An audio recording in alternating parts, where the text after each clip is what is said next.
Deepak builders end developers और निवृत्ति मोटकरी परिवार का एक्सक्लूसिव प्रोजेक्ट 3 लीव्स, ऊंची जीवन शैली का ऊंचा आनंद। For more details call 9823339180।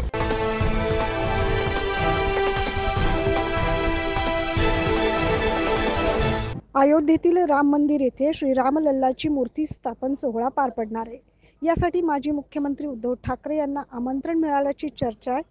यावर ग्रामविकास मंत्री गिरीश महाजन यांनी काय प्रतिक्रिया दिली आहे ऐकूया। नाही, मला त्या संदर्भामध्ये काही माहिती नाही। आम्ही मंत्री आहोत पण आम्हाला तर कुठलं आमंत्रण नाहीच आहे, त्याच्यामुळे त्यांना मिळालं की नाही हे मला माहित नाही।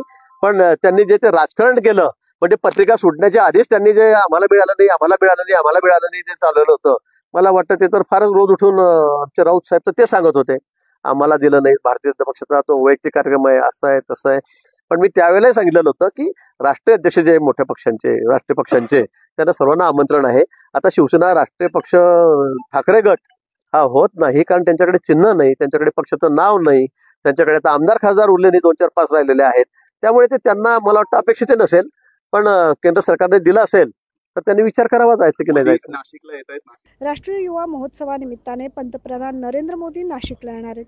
क्रीडा व युवक सेवा संचालनालय, केंद्र शासनाचे नेहरू युवा केंद्र आणि राष्ट्रीय सेवा योजना, नाशिक जिल्हा प्रशासन यांच्या संयुक्त विद्यमाने 27वा राष्ट्रीय युवा महोत्सव नाशिकमध्ये साजरा करण्यासाठी खुद्द पंतप्रधान नरेंद्र मोदी येणार आहेत। 12 ते 16 जानेवारी रोजी आयोजित या महोत्सवाचे उद्घाटन त्यांच्या हस्ते होणार आहे।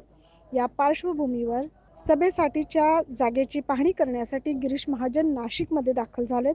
त्यावेळी त्यांनी उद्धव ठाकरे यांच्यावर टीका केली आहे। 9 न्यूज महाराष्ट्रासाठी प्रतिनिधी अजीज सय्यद।